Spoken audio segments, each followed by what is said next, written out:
La Deep Web ha sido objeto de numerosas investigaciones policíacas. La reputación que tiene está bien ganada. Es un sitio donde no de manera exclusiva, pero sí de modo obvio, la gente va a hacer cosas que sería peligroso en la internet normal. Pornografía infantil, drogas, venta de mercancía robada y dícese además que sicariato.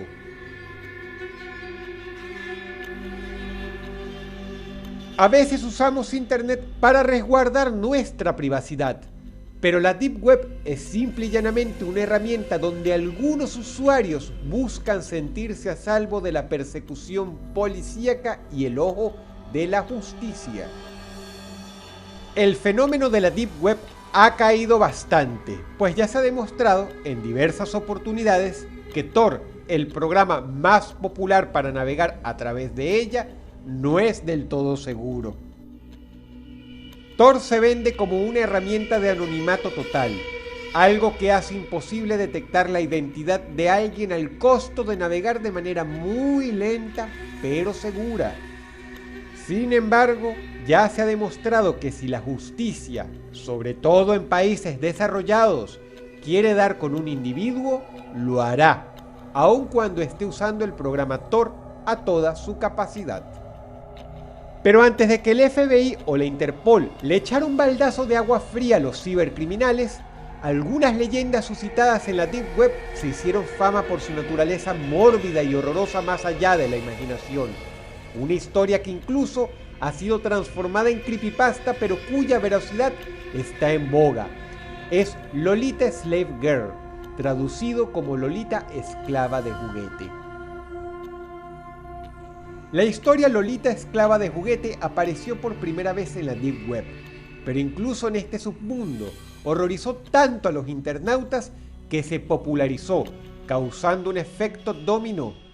Hoy, versiones en español pueden ser conseguidas incluso en la red normal. Primero, para la audiencia que no lo sepa, es menester aclarar qué significa la palabra Lolita. Si lo buscas en Google, lo más probable es que te aparezca un libro del autor ruso Vladimir Nabokov sobre una niña de 12 años que es objeto de profundos deseos sexuales por parte de su padrastro. El término Lolita viene entonces de este libro y se refiere a niñas en etapa de pubertad que atraen a hombres maduros a cambio de obtener algún objeto de deseo material. De entrada, esto te hace entender por dónde van los tiros del título de esta leyenda urbana tan atroz llamada Lolita Esclava de Juguete. Empieza escrita en modo de primera persona por un supuesto cirujano que viene de las periferias del este europeo. El este europeo tiene países que han sufrido de guerras relativamente recientes y por ende han sido víctimas de hambruna, enfermedades y miseria. Con esto, la historia deja claro que estos acontecimientos toman lugar en una sociedad que está moralmente en bancarrota. El doctor explica que como las leyes y las autoridades no se aplican casi en lo absoluto debido a la profunda crisis social de los conflictos bélicos que han ocurrido, hay muchos niños huérfanos. Los orfanatos en estos países no se dan abasto. Entre los niños hay niñas. Algunas con suerte son adoptadas, pero otras en cambio no. Lo interesante es qué sucede con ellas. El supuesto cirujano nos explica que son abandonadas a su suerte en la calle o vendidas a muy buen precio por dueños de prostíbulos. El orfanato sabe de trasfondo que estas cosas suceden, pero la alegría de tener una boca menos que alimentar es mayor que la ética. Y por lo tanto ceden, saliendo beneficiados además económicamente. Con esto ganan que se destruyan todos los antecedentes, partida de nacimiento y documentos del menor para que nadie los pueda rastrear más nunca. Quien escribe la historia deja muy claro que él es una persona en buena posición económica, quien compra niñas para ser llevadas a su residencia. Deja claro que en el orfanato no le hacen preguntas, aunque sospecha que el personal cree que las usa para vender sus órganos a personas con dinero que lo necesitan. Pero él orgullosamente niega esto, para decir que ha encontrado algo mucho más rentable. convertirlas en un juguete sexual que venderá por 30 o incluso 40.000 dólares americanos. El procedimiento detallado a través de esta confesión reza no solo de un entrenamiento psicológico para que la niña acepte su destino, sino además de ciertas modificaciones quirúrgicas a su cuerpo. El hombre se enorgullece también de crear muñecas que están vivas, o por lo menos eso clama, que pueden ser usadas durante años antes de ser desechadas. Él explica que consigue mantenerlas tranquilas porque les administra anestésicos y en muchos casos les amputa las piernas y los brazos hasta los codos y las rodillas.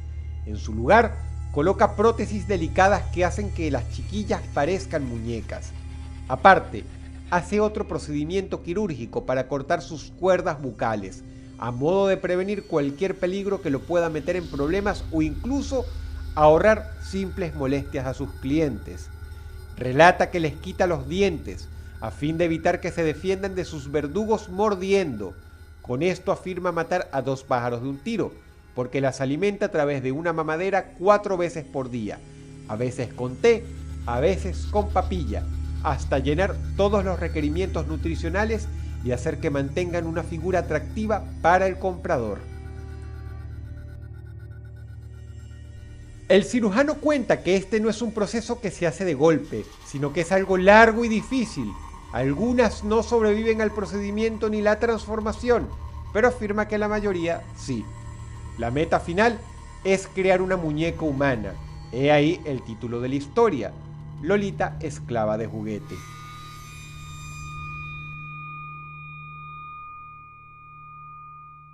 La narración continúa y cada detalle es más atroz y horroroso que el anterior.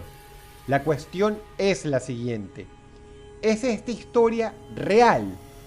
La verdad es complicada. Es real parcialmente. Quizá para tranquilidad tuya, la historia en sí, Lolita, esclava de juguete, no es real, o por lo menos yo dudo mucho que lo sea. Para empezar, ¿qué motivos tiene un doctor clandestino de revelar al mundo esta información, dando además datos casi precisos de su ubicación? Es un suicidio, tendría todo el mundo tras él. Esto suena mucho más a historia grotesca que a realidad. De trasfondo, esta leyenda intenta venderse como algo que sucedió hace 20 o 30 años, cuando los conflictos y el nivel de pobreza en Europa del Este eran mucho más agudos.